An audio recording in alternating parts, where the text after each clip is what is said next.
하나님 말씀 보겠습니다. 신약성경 데살로니가 전서 2장 13절부터 20절까지 말씀입니다. 한 절씩 교독하겠습니다. 이러므로 우리가 하나님께 끊임없이 감사함은 너희가 우리에게 들은 바 하나님의 말씀을 받을 때에 사람의 말로 받지 아니하고 하나님의 말씀으로 받음이니 진실로 그러하도다. 이 말씀이 또한 너희 믿는 자 가운데서 역사하느니라.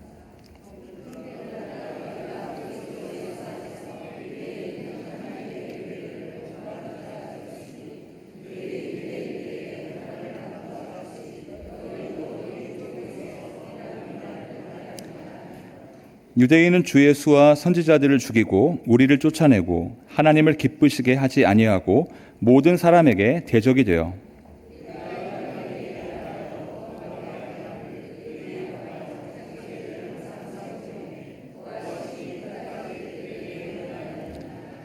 형제들아 우리가 잠시 너희를 떠난 것은 얼굴이요 마음이 아니니 너희 얼굴 보기를 열정으로 더욱 힘썼노라.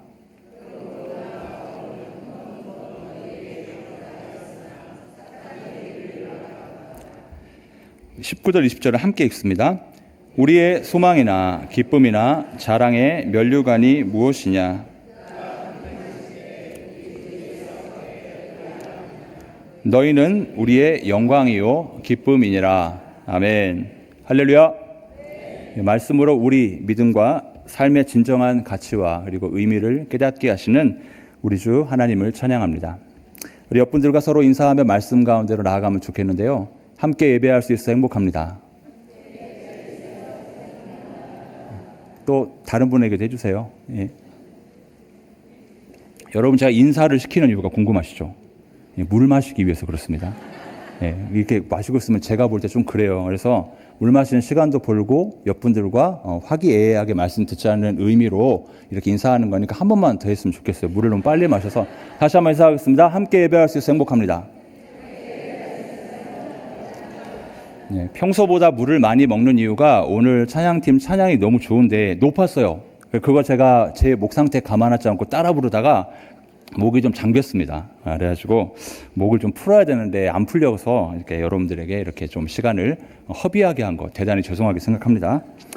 자, 여러분 이 시간 우리가 함께 읽은 전서와 후서 두 권으로 기록된 데살로니가서는 사도 바울의 서신 중 가장 먼저 기록된 것으로 알려져 있고요. 그곳에 있는 신앙 공동체를 위한 편지입니다. 이곳은 2차 전도 여행 중 사도 바울과 선교팀에 의해 야손이라고 하는 사람의 집에서 가정교회로 시작된 신생 공동체였습니다. 그러나 바울과 선교팀은 정확한 이유는 알 수 없지만 무려 3주라고 하는 짧은 시간 만에 그곳을 떠나게 됩니다. 아마도 사도행전 17장을 통해 유추해 본다면 이때 야손의 집에 유대인들의 극심한 반대와 핍박이 있었던 것으로 볼 때 아마도 유대인들의 방해와 핍박 때문이 아니었을까 유추하게 됩니다. 그 결과 데살로니가 교회 역시도 아직 제대로 양육받기도 전에 현지 유대인들로부터 많은 박해와 고난을 받게 되죠. 그러나 그럼에도 불구하고 디모데로부터 그곳에 성도들이 잘 견디고 있다라는 소식을 듣게 된 바울은 그 사실에 매우 기뻐하며 감격했습니다. 하지만 비록 지금까지는 잘 견디고 있다고는 해도 분명 유대교에서 개종한 소수의 유대인들, 개종자들과 대다수의 이방인들로 구성이 된 신생 공동체였던 만큼 그 신앙이 아직 연약하다라는 것 또한 사도 바울은 잘 알고 있었어요. 그래서 그들이 가지고 있는 믿음을 더욱 키워나가 앞으로도 담대하게 살아갈 수 있도록 분명하고 확실한 가르침을 주기 위해 바로 이 서신을 기록하게 된 것입니다. 그렇다면 여러분, 이러한 배경에서 기록된 데살로니가서의 오늘 본문은 우리에게 무슨 말씀을 하고자 하는 것일까요? 시작인 13절 상반절을 보겠습니다. 바울 사도는 이러므로 라는 접속 부사를 통해 앞서 말씀드린 것처럼 데살로니가 성도들이 복음을 받아들였다라는 사실과 핍박에도 불구하고 어려움과 환난에도 불구하고 여전히 그 믿음을 지켜내고 있다라는 소식을 듣게 됩니다. 그래서 그가 무엇을 하고 있죠? 감사하고 있다라는 거예요. 데살로니가 성도들의 믿음과 삶을 향한 사도 바울의 이러한 찬사와도 같이요. 여러분, 믿음으로 살아가야 될 우리에게 무엇이 필요할까? 저는 그것이 바로 감사인 줄 믿습니다. 왜 감사가 필요할까요? 데살로니가전서 5장 18절 말씀 함께 읽겠습니다. 시작. 범사에 감사하라. 이것이 그리스도 예수 안에서 너희를 향하신 하나님의 뜻이니라. 아멘. 그렇습니다. 우리가 잘 알고 있는 말씀이죠. 항상 기뻐하라. 쉬지 말고 기도하라. 와 더불어 그리스도 예수 안에서 우리를 향하신 하나님의 뜻이 바로 감사이기 때문입니다. 그리고 오늘 우리가 함께 읽은 본문은 그렇다면 왜 감사해야 되는가, 그 구체적인 이유까지도 분명하게 제시해주고 있어요. 다시 한번 13절 본문 전체를 한 번 더 읽어보도록 하겠습니다. 시작.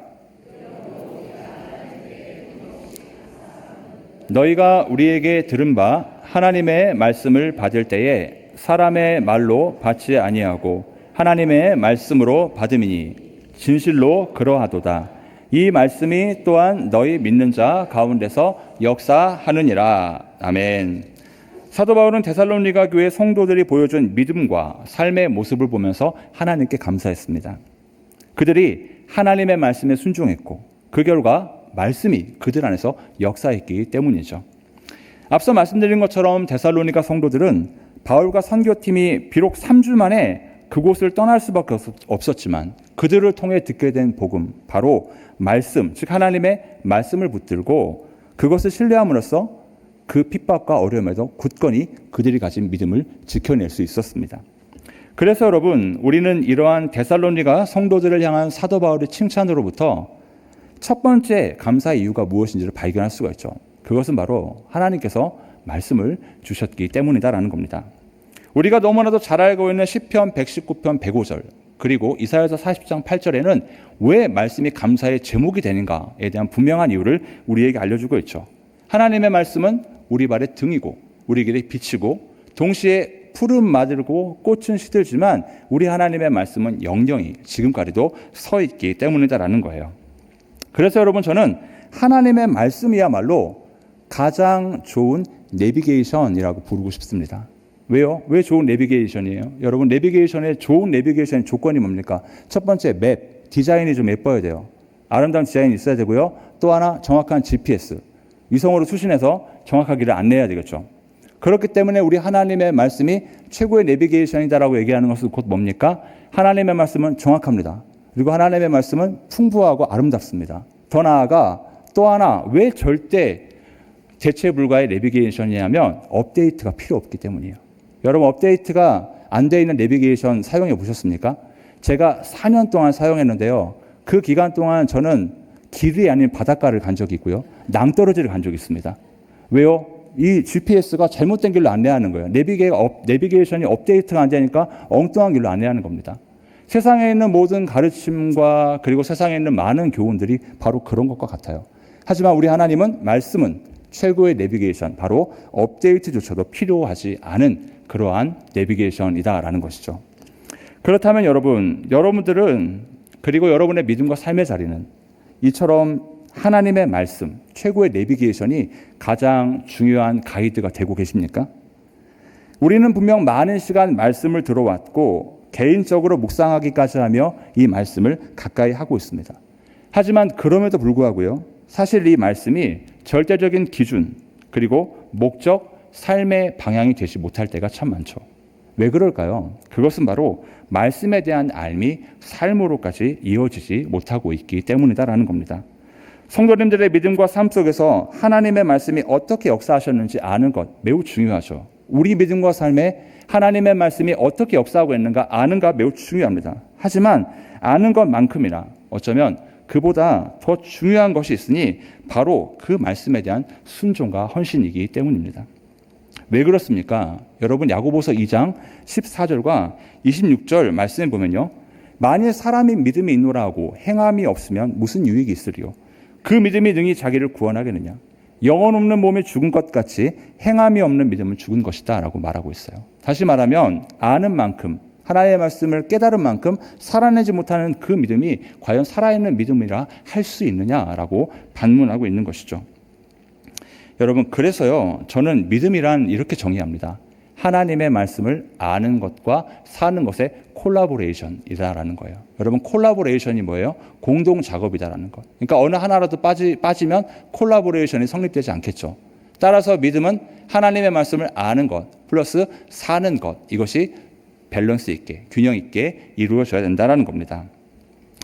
여러분, 데살로니가 성도들을 생각해 볼까요? 그들이 하나님의 말씀을 오늘 본문에 보니까 받았다라고 이렇게 기록되어 있는데 뭐라고 또 수식하고 있냐면 사람의 말로 받지 않았다라고 이야기를 하고 있어요.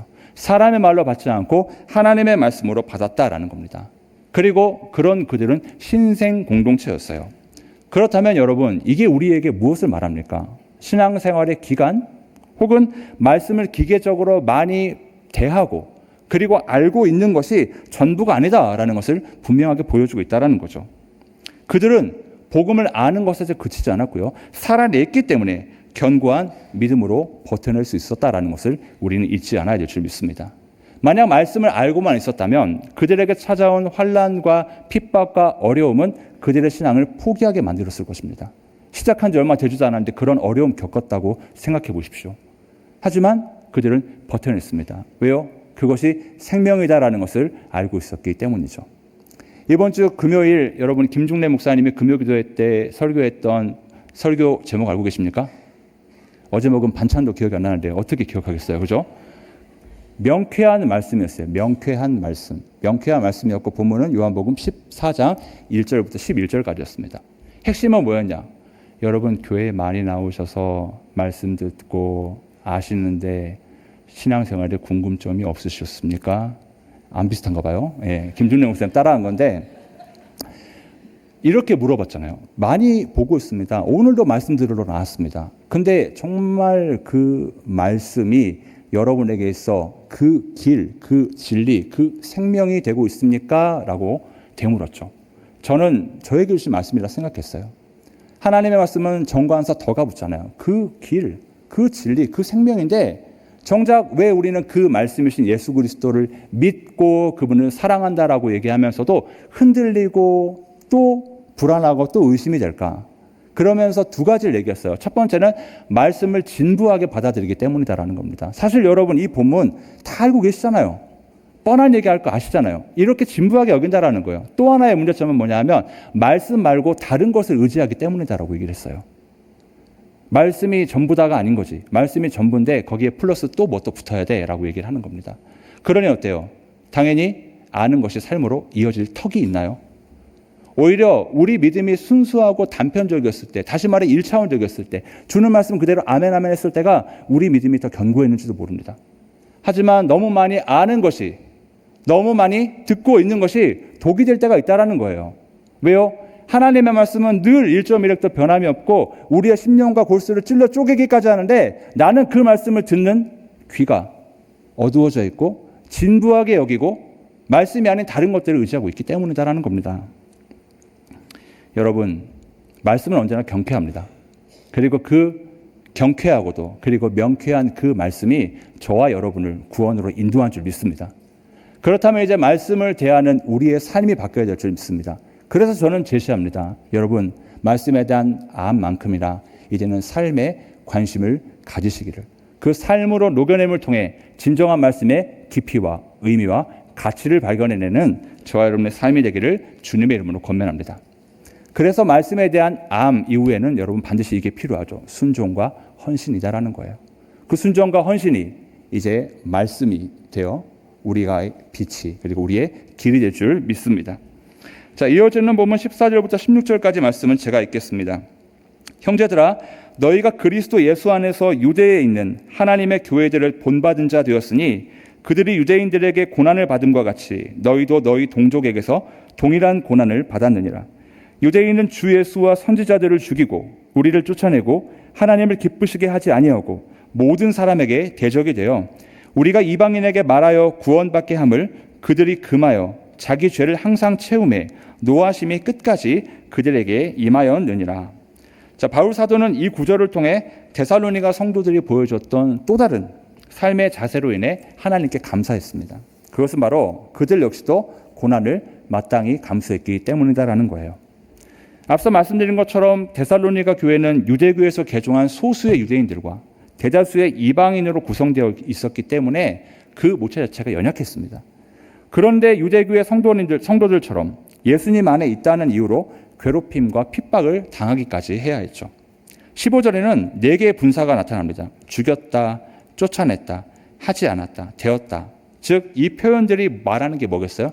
그들이 당했던 핍박과 고난의 무게가 절대로 녹록하지 않았다라는 거예요. 피상적으로 그냥 힘들었다가 아니라 구체적으로 기록되어 있었잖아요. 죽이고 쫓아내고 기쁘시게 하지 않고 대적이 되었다라는 거예요.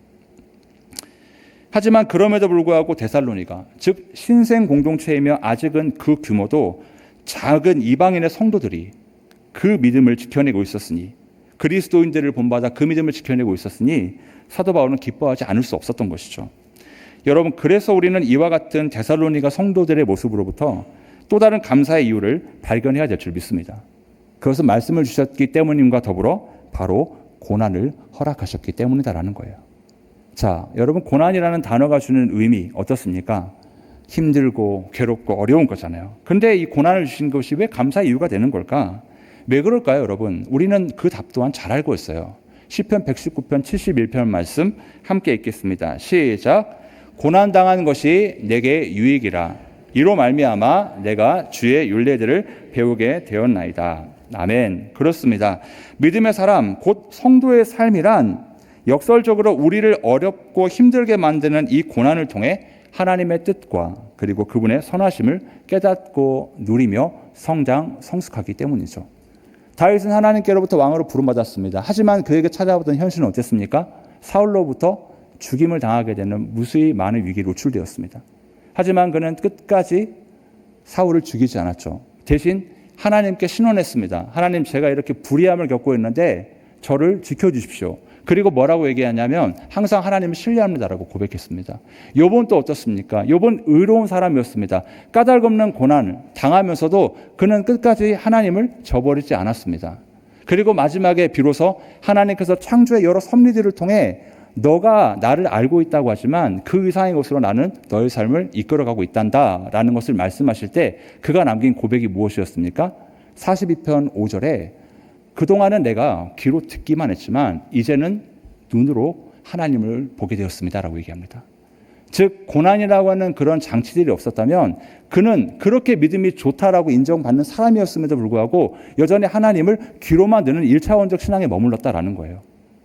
우리를 부끄럽게 만드는 그러한 기사입니다. 그러므로 사랑하는 여러분, 우리에게 있어 고난은 불필요하고 무의미한 것이 아닌 줄 믿습니다. 오히려 우리 믿음과 삶의 성장과 성숙, 다시 말해 업그레이드를 위한 축복인 줄 믿습니다. 아멘 안 하시는 거 보니까 고난은 여전히 두려우신가 봐요. 그러니 이제는 믿음과 삶을 정체시키고 여러분, 하나님의 뜻을 의심하게 하는 이 고난에 대해서 우리가 바르게 대처할 필요가 있을 것 같습니다. 고난에 대한 바른 대처가 뭘까요? 역시 성경 속에서 답을 찾아야 되겠죠.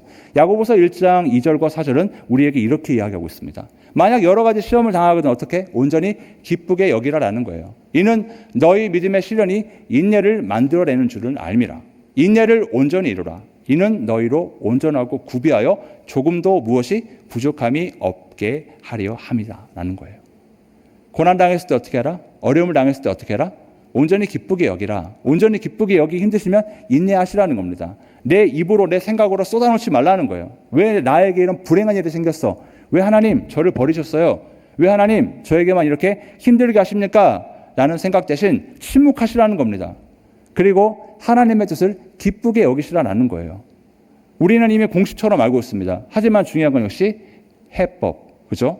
그것을 풀어내는 과정을 거부하고 그것을 주저하고 있기 때문에 이 고난이 주는 참된 유익을 두려워하고 있다라는 거예요. 여러분, 진짜 더 큰 은혜가 되는 것은 믿음과 삶의 성장과 성숙을 위해 반드시 필요한 이 고난에도 하나님은 놀라운 뜻을 담고 계신다라는 겁니다. 그것이 무엇인지 고린도후서 1장 5절 말씀 우리 함께 읽도록 하겠습니다. 시작. 그리스도의 고난이 우리에게 넘친 것 같이 우리가 받는 위로도 그리스도로 말미암아 넘치는도다. 아멘. 그렇습니다. 고난의 깊이와 무게만큼 하나님의 위로라고 하는 축복 역시도 정비례하기 때문이죠. 그러므로 사랑하는 여러분, 그리스도인들에게 있어 고난은 그저 어려움 혹은 문제 혹은 고통만이 아닙니다. 주님과의 인격적인 소통임과 동시에 축복의 통로이기 때문이죠. 그러니 이제는 이 고난을 앞서 말씀드린 것처럼 믿음의 시선과 방향으로 바라볼 수 있기를 소원합니다. 믿음의 시선과 방향은 바로 기쁨과 인내라는 것이죠. 그러니 여러분, 이제는 여러분에게 고난이 찾아올 때 인내하십시다. 그리고 힘들겠지만 기뻐하십시다. 그리고 이 고난을 어떻게 이겨내야 될지 하나님께 지혜를 구함으로써 고난이 주는 참된 신앙의 의미를 발견하는 저 여러분의 삶이 되기를 소원합니다. 계속해서 본문 17절과 18절도 제가 읽겠습니다. 형제들아, 우리가 잠시 너희를 떠난 것은 얼굴이요 마음은 아니니 너희 얼굴 보기를 열정으로 더욱 힘썼노라. 그러므로 나 바울은 한 번, 두 번 너희에게 가고자 하였으나 사탄이 우리를 막았도다. 사도 바울은 이처럼 귀한 믿음을 가진 데살로니가 성도들을 정말 간절히 만나고 싶어 했습니다.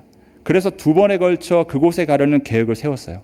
그러나 사탄의 방해라는 표현을 통해 그것이 실현되지 않았음을 매우 아쉬워했습니다. 왜 이것을 사탄의 방해라고 했을까? 그것은 바울이 이러한 사건, 즉 사랑하는 성도들과 만날 수 없는 이 일이 단순한 우연 혹은 불운으로 보는 것이 아니라 철저하게 영적인 관점에서 해석했기 때문이에요. 다시 말하면 그리스도 안에서 하나된 관계가 얼마나 귀하고 얼마나 파급력이 있는지 알기 때문에 사탄이 이것을 방해하고 있다라고 본 것이죠. 우리가 마태복음 18장 20절의 말씀을 통해 뭐를 알고 있습니까? 주님께서 말씀하셨죠. 두세 사람이 모인 곳에 나도 함께 있다라는 거예요.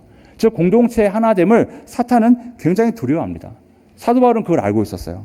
그래서인지 이어지는 구절을 통해 비록 그들과 이러한 이유로 함께 할 수는 없지만 그럼에도 불구하고 또다시 감사하고 있습니다.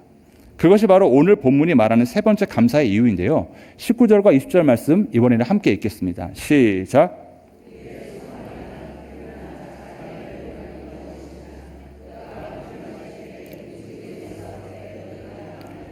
너희는 우리의 영광이요 기쁨이니라. 아멘.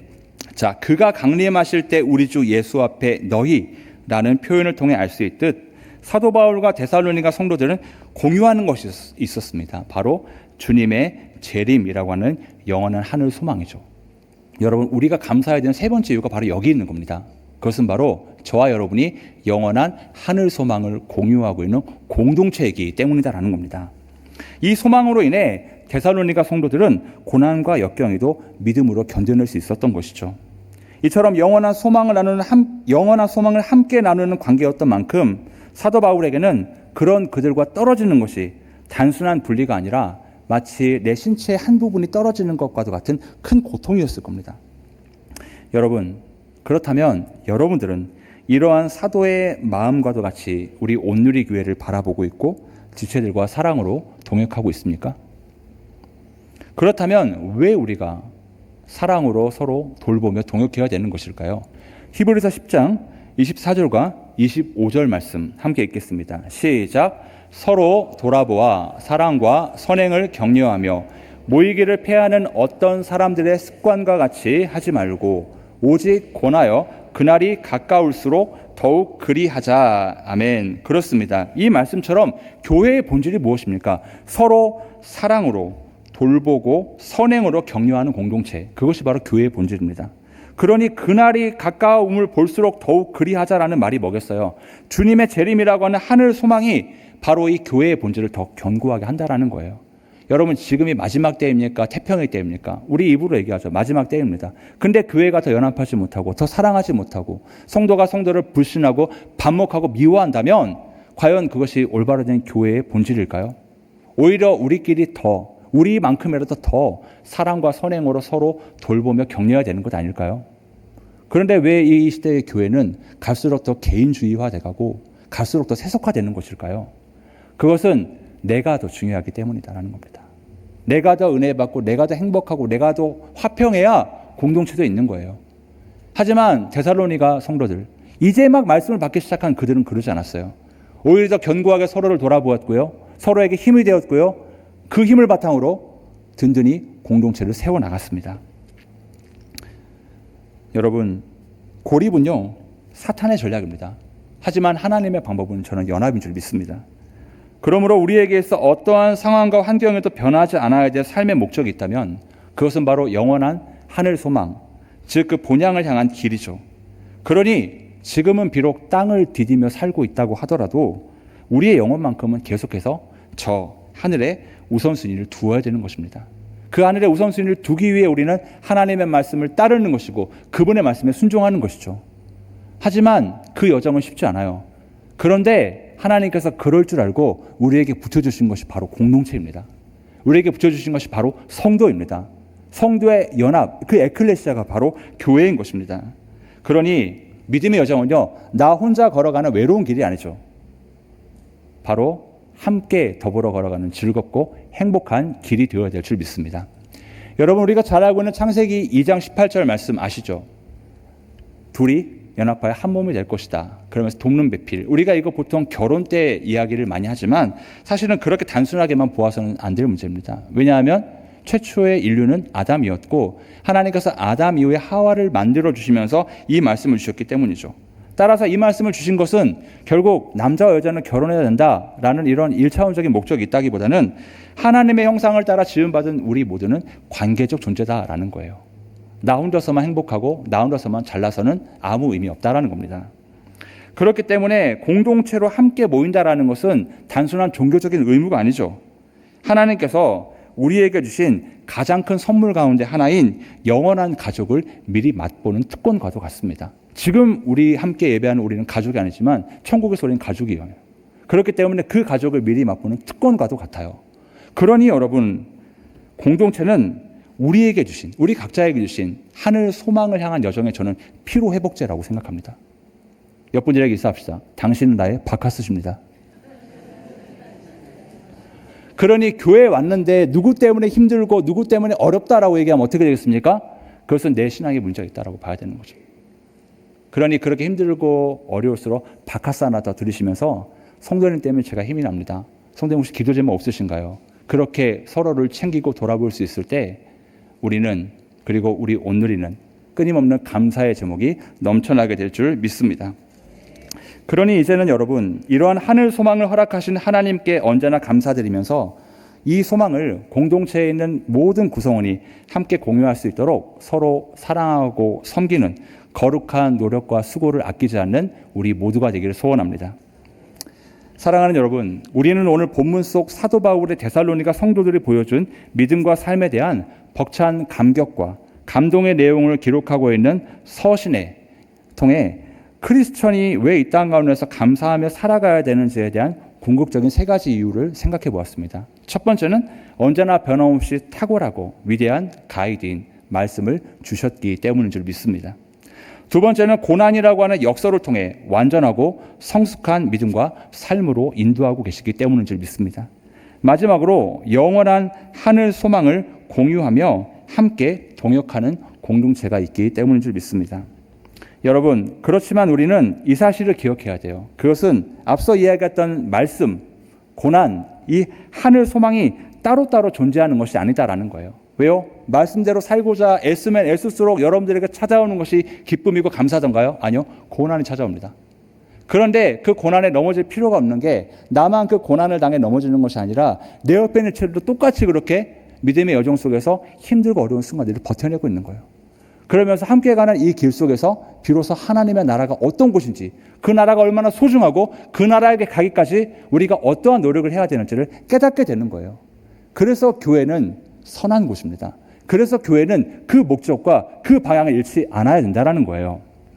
여러분, 그래서 저는 이 말씀을 생각하면서 우리에게 있어서 이 감사라는 거 이제는 삶 자체가 되어야 된다는 거 여러분께 권면하고 싶습니다. 왜 감사가 삶 자체가 되어야 될까요? 여러분, 오늘 본문에 나온 이 감사라고 하는 헬라어 원어는요, 유카리스투멘이라는 단어입니다. 원형은요, 유카리스테오인데 이 유카리스테오라고 이 감사의 단어가 어디서 파생된 줄 아세요? 카리스라고 하는 은혜에서 파생이 되었어요. 그리고 헬라어에는 카라라고 하는 단어도 있어요. 이 카라는 기쁨입니다. 그러니 은혜라고 하는 카리스, 기쁨이라고 하는 카라가 비슷하죠. 그래서 감사가 되었다면 이런 해석도 가능하지 않을까요? 감사는 뭐야? 단순한 고마움의 표현, 감정이 아니라 은혜에 대한 기쁨의 응답이다라는 해석도 가능합니다. 은혜에 대한 기쁨의 응답이다라는 해석도 가능하죠. 그러니 이를 적용한다면 뭐겠어요? 그것은 감사는 하나님의 은혜를 깨달은 사람들이 자연스럽게 나오는 말과 행동이다라는 겁니다.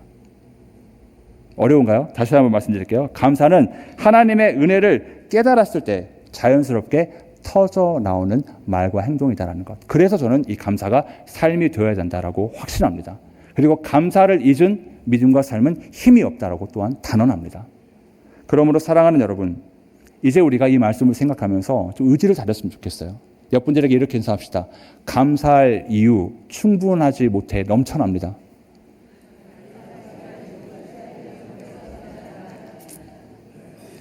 말은 행동을 낳고요. 행동은 변화를 낳죠. 저는 의식적으로라도 우리가 감사합니다라는 말을 했으면 좋겠습니다. 그리고 감사의 제목들을 늘 떠올리고 그 감사의 삶을 살아냄으로써 우리 온누리교회가 이 땅에서 하나님께서 사용하시는 아름답고 선한 공동체로 설 수 있기를 간절히 바랍니다. 그러니 여러분, 이제 우리에게서 나와야 될 그 인사 감사합니다. 잃지 않고 놓치지 않기를 주님의 이름으로 권면합니다.